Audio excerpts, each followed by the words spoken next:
Assalamualaikum kanallarımız, hürmetli abunəçiləri, hürmetli dostlar. Bugünkü bölgemizdə Ürgənc şəhərimizdə Luçovoy'da Ahmetçiyiz Esikpal Tüyliyəsinə yakın yerdə 4 kvadrantlı binanın ikinci kvatında 3 xana kvartira bilan danışıb ötəmiz. Orientir Mesaf Ajansı zor əzlə. Şuradan 7 marşrut ötdürdü. Həm Mediums'tan yakın.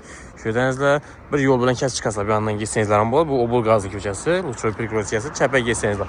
Abulastoy var isə tərəfdə həm Axunba məscidəm caylaşqan hörmətli vətəndaşlar bir yana doğru çıxarsa El-Xarazmi köçək, yəni Milli Banka çıxasılar. Çəp tərəfimizdə Ürgənc qaz sistemi caylaşqan hörmətli vətəndaşlar. Zor mesa. Qızıq qalabasa bir yemadan müraciət arasında ekranda nömrələrimizi qaldıramız. Əslində həm kanallarımıza abunə olub, videolarımıza like basıb sizdən çıxmasın, qanı getdiksə bir yerlikdə kvartalımızı görüb ötəcək.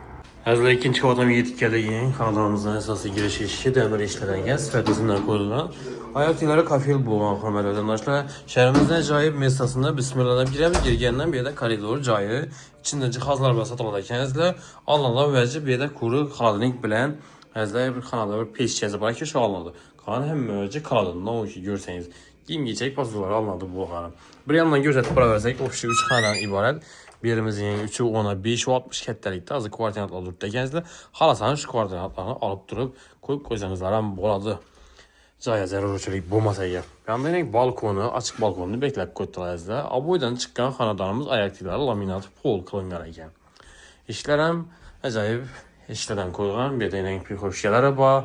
Lankada bir sanuziyelinin polni kafeldən çıxıb durdu. Arisolla ba, vanna ütazla öz yergən.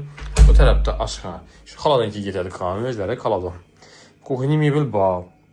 Kirmaşilla ba ilə qaz plitələri, viçkə, qaz şüşlərin koyulan. Bir də isə çoğu registrlər koyulan aynalara, akvaryumlarına patolog qismi. Plastik olan bir kafel kılıngan. Diyorlar polni aboy əzlə. Verilirəm ayaqları laminat pol. Bu tərəfdə isə zalı, yenə bir zalı 3'ü 10'a 5 ve 60 rəzmiyyədə. Verandanın koşsa verandanın özü 2'ye 3 rəzmiyyədə düşkən əzlə.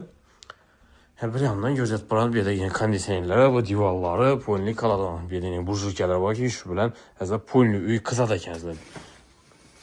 Adına polni kərüş bilən çırayla qılıb qoydular. Bir la polni plastik boğan. Aynalara akvaryumlarla əzlə artel kondisionerləri. Bu tərəfdə yenə bir xanası. Bir spalni qismi əzlə 270'e 560 kətləlikdə bir aboy pərdələrlə bayla gilərlə döşərgən əzlə. Cayımızın narxı 420 milyon som aytılıb durdu. Üstündə Azərbaycan qaydalardan yeri, bu dokumenti heç nədən mamma yox. Şəhərimizdə zor mesadır. Mediums'tan yaxın Luçovoy'da Ahmetçiyiz, Esikpal Tüyliyəsi əzlə. Axunba məscidinə yaxın yerdə 4 kvadrantlı binanın ikinci kvatında 3 xana kvartira boladı. Narxam zor, həm yerə onaylı. El-Xarazmi köçə, Dekkan bazarım 10 min tabarsanız oladı pişkom. 7 marşrut yanından ötürdü. Əzlə. Qızıq qala olsa bir bana müraciət qılarsa ekranda nömrələrimizi qaldıramız. Həmmiyə sağ olun. Salamətiklərimiz keyingi roliklərdə görüşünəcə xeyirdə qalamız.